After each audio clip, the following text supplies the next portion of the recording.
నైరుతి బంగాళాఖాతంలో ఏర్పడిన అల్పపీడనం అంటే ఆగ్నేయ బంగాళాఖాతం నుంచి నైరుతి బంగాళాఖాతం మీదుగా ఇప్పుడు ఉత్తరం వైపుగా కదులుతోంది. బంగాళాఖాతంలో ఈ అల్పపీడనం ప్రస్తుతం ఎక్కడ ఉంది? మరి ముఖ్యంగా ఆంధ్రప్రదేశ్ కి సంబంధించి ఇబ్బందికరంగా మారబోతోందా? ఏం జరుగుతోంది? డీటెయిల్ గా చూసే ప్రయత్నం చేద్దాం. Here it is on the screens of RTV. Big breaking news కింద చూస్తున్నారు. ఇప్పుడు బంగాళాఖాతంలో ఏర్పడిన అల్పపీడనం అది కొనసాగుతోంది. మరి ముఖ్యంగా ఆగ్నేయ బంగాళాఖాతం నుంచి ఇటు నైరుతి బంగాళాఖాతం ఇప్పుడు ఉత్తర వైపుగా వెళుతోంది. ఈ నేపథ్యంలో ఉత్తరాంధ్రకు సంబంధించి భారీ వర్ష సూచన జారీ చేస్తోంది వాతావరణ శాఖ. మరి ముఖ్యంగా విశాఖపట్నంతో పాటు మరికొన్ని జిల్లాలకు, విశాఖపట్నం, విజయనగరం, శ్రీకాకుళంతో పాటు మరికొన్ని జిల్లాలకు భారీ వర్ష సూచన జారీ చేస్తుంది వాతావరణ శాఖ. ఎల్లో అలర్ట్ ని జారీ చేస్తుంది. దానికి సంబంధించిన బిగ్ బ్రేకింగ్ న్యూస్ చూస్తున్నారు. ఒకసారి వాతావరణ శాఖ ఇచ్చిన రిపోర్ట్ నేను మీకు చూపించే ప్రయత్నం చేస్తాను. ఆ తర్వాత డీటెయిల్ గా వెళ్లే ప్రయత్నం చేద్దాం. Here it is on the screens of RTV. ఇప్పటికే సముద్రం అల్లకల్లోలంగా మారిన పరిస్థితి మీరు చూడొచ్చు. Well marked low pressure area over south in fact over west central joining. ఇక్కడ బంగాళాఖాతానికి సంబంధించి అల్పపీడనం కాస్త ఇప్పుడు concentrate into a depression over west central bay of Bengal during next 12 hours. వచ్చే 12 గంటలు కూడా బంగాళాఖాతంలో ఇది డిప్రెషన్ గా అంటే వాయుగుండంగా కంటిన్యూ అవకాశం ఉంది అంటూ కూడా ఇక్కడ తెలుస్తోంది. సో ఈ నేపథ్యంలో ఎటువంటి అలర్ట్స్ ఇచ్చిందో ఒకసారి చూసే ప్రయత్నం చేద్దాం. ఆంధ్రప్రదేశ్ కి సంబంధించి ఎల్లో అలర్ట్ జారీ చేసింది. ఈ నేపథ్యంలో ఏ వెల్ మార్క్డ్ ఏరియా లో ప్రెషర్ ఇక్కడ మీరు చూస్తే కనుక బంగాళాఖాతంలో ఇది the system is likely to continue to move nearly northwards and concentrate into a depression over west central bay of bengal అంటూ చెబుతూనే వచ్చే 12 గంటల్లో ఇది వాయుగుండంగా అక్కడ మారే అవకాశం ఉంది. కాన్సన్ట్రేట్ అంటే అక్కడ ఉండే అవకాశం ఉంది అంటూ కూడా చెబుతూనే దాంతోపాటు ఇటు నార్త్ వర్డ్స్ అంటే పశ్చిమ వాయువు దిశగా కదిలే అవకాశం ఉంది. ఇది డిప్రెషన్ గా వచ్చే 24 గంటల్లో వాయుగుండంగా మారే అవకాశం ఉందంటూ కూడా వాతావరణ శాఖ చెప్పడం జరుగుతుంది. వచ్చే 24 గంటల్లో వాయుగుండంగా మారే అవకాశం ఉందని చెప్పి వాతావరణ శాఖ అంచనా వేయడం జరుగుతోంది. ఈ నేపథ్యంలోని ఇటు ఆంధ్రప్రదేశ్ కి సంబంధించి ఎల్లో అలర్ట్ జారీ చేస్తుంది. రేపటికి సంబంధించి మీరు చూడొచ్చు RTV స్క్రీన్ మీద. ఇది 20వ తారీఖున మీరు చూస్తున్నారు. దాంతోపాటు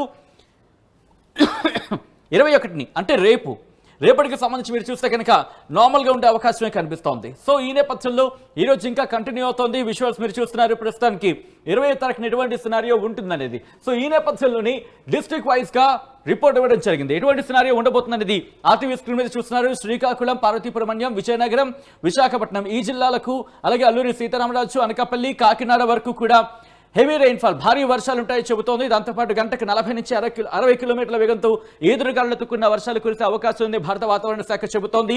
ఆ తర్వాత ఇటు ఈస్ట్ గోదావరి విషయం పక్కన పెడితే యానాంకి సంబంధించి కూడా భారీ వర్షాలు అంటోంది.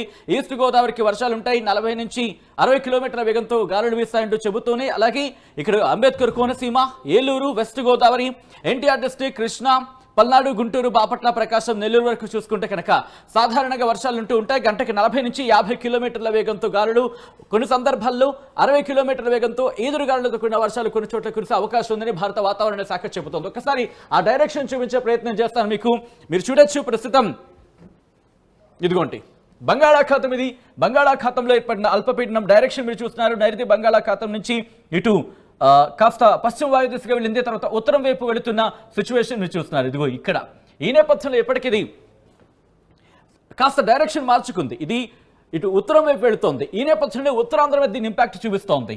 ఇది మరింత బలపడే అవకాశం ఉంది అనేది ఇక్కడ జరుగుతున్న చర్చ. అయితే వాయుగుండంగా మారినప్పటికీ కూడా సముద్రంలోని మాక్సిమం వర్షపాతం అంతా కూడా సముద్రం మీద ఉండబోతోంది. కానీ దీని ఇంపాక్ట్ ఇటు ఉత్తరాంధ్ర మీద, ఇటు విశాఖపట్నంతో పాటు మీరు గమనిస్తే ఇదిగోండి ఇప్పటికే విశాఖపట్నం, విజయనగరం, బొబ్బిలి ఆ ప్రాంతాల్లో వర్షం కురుస్తున్నట్టుగా మనకు అర్థమవుతోంది. ఈ నేపథ్యంలో ఎటువంటి సినారియో ఉండబోతోంది అనేది ఒకసారి చూసే ప్రయత్నం చేద్దాం. ఈ నేపథ్యంలో నేను ప్లే చేస్తున్నాను. సో చూద్దాం రేపు ఎటువంటి సినారియో ఉండబోతుంది అనేది. ఎస్, దాదాపుగా ఈరోజు సాయంత్రం 8 గంటలు అంటే రాత్రి 8 గంటలు 9 గంటల తర్వాత కాస్త తగ్గుముఖం పట్టే అవకాశం ఉంది. రేపటి నుంచి చూసుకుంటే కాస్త క్లియర్ స్కై ఉండే అవకాశం ఉందనే భావించవచ్చు. పెద్దగా వర్షాలు ఉండకపోవచ్చు, ఉన్న చెదురుముదురు వర్షాలు ఉంటాయి. తేలికపాటి నుంచి మోస్తరు జల్లులు కురిసే అవకాశం ఉందనే చెప్పుకోవాలి. కానీ మీరు గమనిస్తే కనుక ఇది వాయుగుండంగా మారినప్పటికీ కూడా ఇక్కడ గమనిస్తే మీరు వాయుగుండంగా మారినప్పటికీ కూడా ఓకే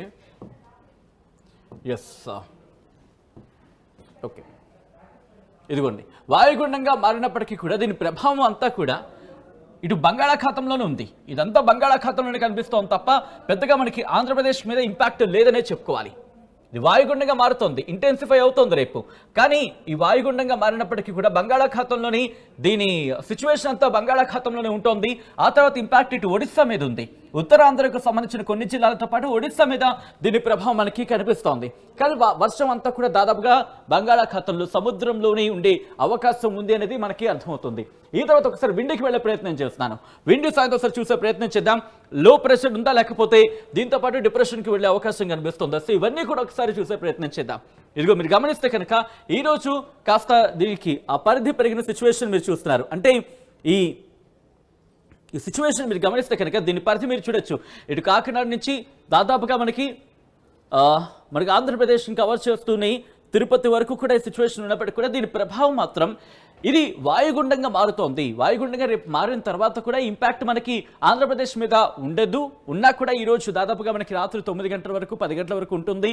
కొన్ని సందర్భాల్లో కాస్త వర్షపాతం నమోదే అవకాశం ఉంది. కొన్ని చోట్ల ఈదురుగాలులతో కూడిన వర్షాలు ఉండే అవకాశం ఉందనేది భారత వాతావరణ శాఖ అంచనా వేయడం జరుగుతోంది. ఆ తర్వాత నార్మలైజ్ అయ్యే సిచ్యువేషన్ కనిపిస్తుంది. సో ఈ నేపథ్యంలో ఒకసారి శాటిలైట్ ఇమేజ్ నేను మీకు చూపించే ప్రయత్నం చేస్తున్నాను. శాటిలైట్ ఇమేజ్ చూసే ప్రయత్నం చేస్తే కనుక మీరు గమనించవచ్చు ఒకసారి.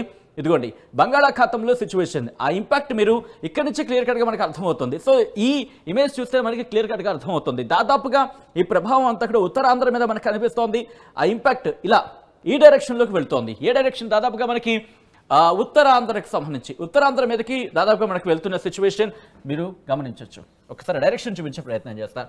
చూస్తే కనుక ఇంపాక్ట్ మీరు చూడండి. ఇదిగోండి ఇటు ఉత్తరాంధ్ర మీద మనకి ఎక్కువగా కనిపిస్తుంది. ఉత్తరాంధ్రకి అలాగే ఇటు భువనేశ్వర్ ఒడిశాకు సంబంధించి అక్కడ మనకి ఇంపాక్ట్ అయితే ఉంది. ఇటు తమిళనాడు పూర్తిగా దాదాపుగా సేఫ్ అనే చెప్పుకోవాలి. రాయలసీమ మీద ఇంపాక్ట్ లేదు. రాయలసీమకి సంబంధించి కొన్ని ప్రాంతాల మీద ఉంటుంది. దక్షిణ కోస్తాంధ్ర మీద కాస్త కొన్ని ప్రాంతాల ఇంపాక్ట్ కనిపిస్తోంది. కానీ ఉత్తరాంధ్రకి సంబంధించి అంటే పార్వతీపురం మన్యం, దాంతోపాటు విశాఖపట్నం, విజయనగరం, శ్రీకాకుళం ఈ ప్రాంతాల మీద మనకు కనిపిస్తోంది భారత వాతావరణ శాఖ చెబుతున్న అంచనాల ప్రకారం. సో ఈ నేపథ్యంలోని ఒక్కసారి ఇదిగో దాని సిచ్యువేషన్ మీరు చూస్తే కనుక పరిస్థితి మనకి క్లియర్ కట్గా ఇక్కడ ఇమేజ్లో అర్థమవుతోంది. ఇది ఈ అల్పపీడనం రేపు మరింత బలపడబోతోంది. బలపడి వాయుగుండంగా మారబోతోంది. కానీ వాయుగుండంగా మారిన బంగాళాఖాతంలో దీని ప్రభావం ఉంటుంది తప్ప ఇటు మన ఆంధ్రప్రదేశ్కి సంబంధించి పెద్దగా ఉండకపోవచ్చు. మరి ముఖ్యంగా ఉత్తరాంధ్ర మీద ఒకవేళ ఉన్నా ఈరోజు రాత్రి వరకు ఉంటుంది. కానీ రేపటికి బలపడుతోంది. బలపడిన తర్వాత అది దాదాపుగా ఇటు ఉత్తర దిశగానే పయనిస్తోంది. ఇటు పశ్చిమ వాయు దిశగా అనుకున్నారు, అంటే పశ్చిమ వాయు దిశగా అనుకున్నారు, కానీ ఉత్తర దిశగా ప్రయాణం చేస్తోంది. ఇది కాస్త ఇంకా టర్న్ తీసుకునే అవకాశం ఉంది అనేది మనకు అర్థమవుతుంది. సో ఈ నేపథ్యంలో ఒకసారి నేను జీవర్తికి వెళ్ళే ప్రయత్నం చేస్తున్నాను. సో ఇక్కడి నుంచి ఒకసారి చూసే ప్రయత్నం చేద్దాం ఎలా మారే అవకాశం ఉంది అనేది. మీరు గమనిస్తే కనుక ఇక్కడ ఇదిగోండి రేపు బలపడుతోంది. బలపడిన తర్వాత ఇది భువనేశ్వర్కి సంబంధించి అంటే ఇటు ఒడిశా మీద దీని ప్రభావం ఉండబోతోంది. రేపటికి మనకి అంటే రేపు ఉదయం 4 గంటల 5 గంటల తర్వాత దాదాపుగా నార్మల్గా ఉండే అవకాశం ఉంది. కానీ ఇది బలపడుతోంది. రేపు బలపడినప్పటికీ దీని ప్రభావం మన ఆంధ్రప్రదేశ్ మీద ఉండదు. కాబట్టి సేఫ్ అనే చెప్పుకోవాలి. కానీ ఇంపాక్ట్ మాత్రం కొనసాగుతుంది. ఆ తర్వాత మీరు గమనిస్తే కనుక ఇలా ఒడిశా నుంచి వెస్ట్ బెంగాల్, బంగ్లాదేశ్ అటువైపు వెళ్ళిపోతుంది. అంటే ఉత్తరం వైపు ప్రయాణిస్తోంది. బలపడిన తర్వాత రేపు మళ్ళీ క్షీణించే అవకాశం, క్రమంగా బలహీనపడిన తర్వాత నార్మలైజ్ అయిపోతుంది సిచ్యువేషన్. ఆ తర్వాత ఇంట్రెస్టింగ్గా ఇంకొక అల్పపీడనం ఏర్పడే అవకాశం ఉందని కూడా చర్చ జరుగుతుంది. సో అటువంటి సినారియో ఏమైనా ఉందా అనేది ఒకసారి గమనించే ప్రయత్నం చేద్దాం. యాజ్ ఆఫ్ నౌ అయితే మాత్రం పెద్దగా మనకు కనిపించట్లేదు. ఎందుకంటే కొద్ది రోజుల క్రితం మనం మాట్లాడుకున్నప్పుడు గల్ఫ్ ఆఫ్ థాయిలాండ్ ఇక్కడ ఒక అల్పపీడనం కావచ్చు, వాయుగుండం కావచ్చు, ఇటువంటి సినారియో ఒకటి ఉంది అంటూ కూడా ఒక చర్చ జరిగింది. కానీ యాజ్ ఆఫ్ నో చూసుకుంటే కనుక ప్రస్తుతం అటువంటి పరిస్థితులు ఏం లేవు. ఉన్నదాల ఇదొక్కటే పేంజల్ తుఫాన్ తర్వాత ఒక అల్పపీడనం ఏర్పడింది. అల్పపీడనం తర్వాత ప్రస్తుతం ఈ అల్పపీడనానికి సంబంధించి మాత్రమే ప్రభావం మనకు కనిపిస్తోంది. ఈ ప్రభావం ఒక విధంగా చెప్పాలంటే దాదాపుగా సేఫ్ మోడ్లోకి వెళ్ళిపోయామని చెప్పుకోవచ్చు. ఎందుకంటే కనుక అంతగా మనం ఊహించినంత పెను ప్రభావం అయితే లేదు. ఎందుకంటే ఇక్కడ గాలుల ప్రభావం దాదాపుగా ఉత్తరం వైపు వెళ్ళిపోతుంది. ఇది పశ్చిమ దిశగా అనుకున్నారు. మొట్టమొదటిగా ఒక్కసారి నేను చెప్పే ప్రయత్నం చేస్తాను. ఇది ఎప్పుడైతే ఆగ్నేయ బంగాళాఖాతంలో ప్రారంభమైందో ఆ తర్వాత నైరుతి వైపు అంటే దాదాపుకి మనకి పశ్చిమ వైపు కదులుతూ శ్రీలంక మీదకి వచ్చిన సిచ్యువేషన్ చూసాం. ఆ తర్వాత కాస్త తమిళనాడు మీద ఉంటుంది అనుకున్నాం. ఆ తర్వాత పశ్చిమ వాయు దిశగా కదిలింది. ఆ తర్వాత వాయు దిశగా కదిలిన సిచ్యువేషన్ ఇప్పుడు ఉత్తర దిశగా వెళ్తోంది.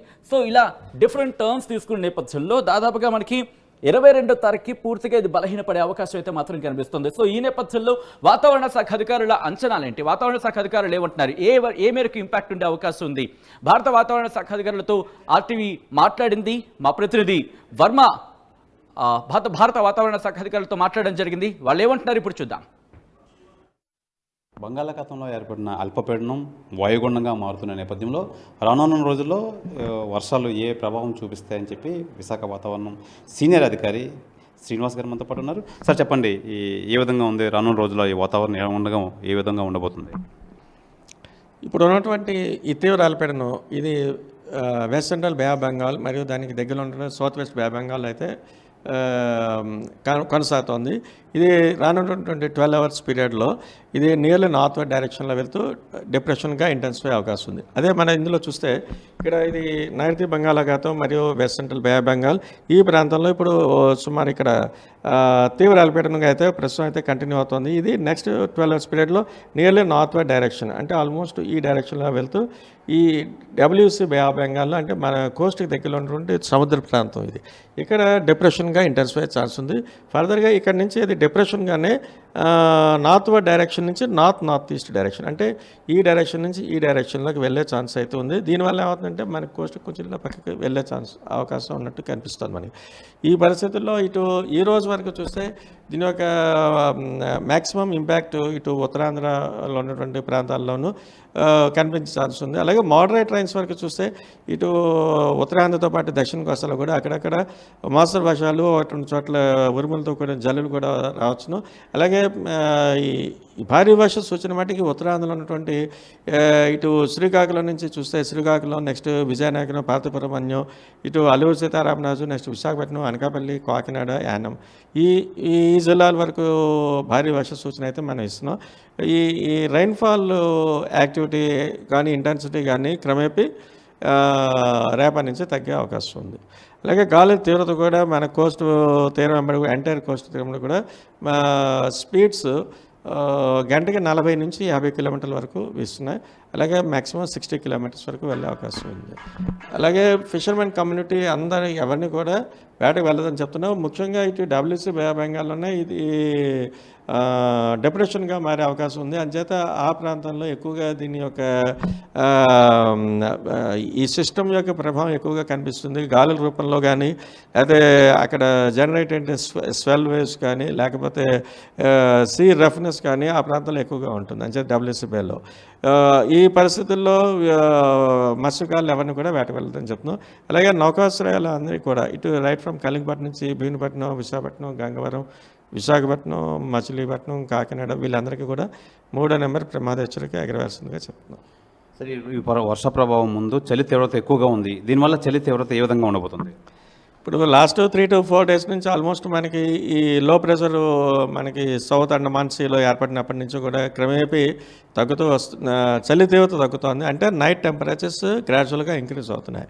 ఇది ఫర్దర్గా ఒక 2 to 3 డేస్ కానీ 3 to 4 డేస్ వరకు కూడా కంటిన్యూ అయ్యే ఛాన్స్ ఉంటుంది. సరే, ఈ రైతులు ప్రధానంగా ఈ వరి విషయంలో ఆందోళన చెందే పరిస్థితి రైతులకు ఎలాంటి సూచన ఇస్తారు మీరు? ఇప్పుడు ఇది హార్వెస్టింగ్ స్టేజ్లో ఉన్నారు ఆల్మోస్ట్ చాలామంది. అలాగే స్టాండింగ్ క్రాప్స్ కనుక ఉన్న పరిస్థితులు అయితే ఒక 2 to 3 డేస్ వెయిట్ చేయవలసిందిగా చెప్తున్నాం. తర్వాత పరిస్థితులు సర్దుమణిగాక they can go for harvesting. సరే, మరి ఈ వర్ష ప్రభావం మరో ఎన్ని రోజులు ఉండబోతుంది? ఇది మ్యాక్సిమం ఈరోజు మనం ఎక్కువగా చూస్తాం. తర్వాత నుంచి గ్రాడ్యువల్గా క్రమేపీ తగ్గుతుంది. అయితే ఈ అల్పపీడనం వాయుగుండంగా మారబోతున్న నేపథ్యంలో అయితే మరో 2 రోజులు ఈ వర్ష ప్రభావం అయితే ఉంటుంది. మత్స్యకారులు ఎవరికో వేటకు వెళ్ళొద్దని చెప్పి, అలాగే అన్ని పోర్టులకు 3వ నెంబర్ ప్రమాద హెచ్చరిక అయితే జారీ చేశాము. అలాగే ఈ చలి తీవ్రత కూడా తగ్గుతుంది ఈ ప్రభావం వల్ల అని చెప్పి విశాఖ వాతావరణం సీనియర్ అధికారి కేవీఎస్ శ్రీనివాస్ అయితే తెలియజేస్తున్నారు. కెమెరామెన్ అజయ్తో శివరామకృష్ణ, RTV.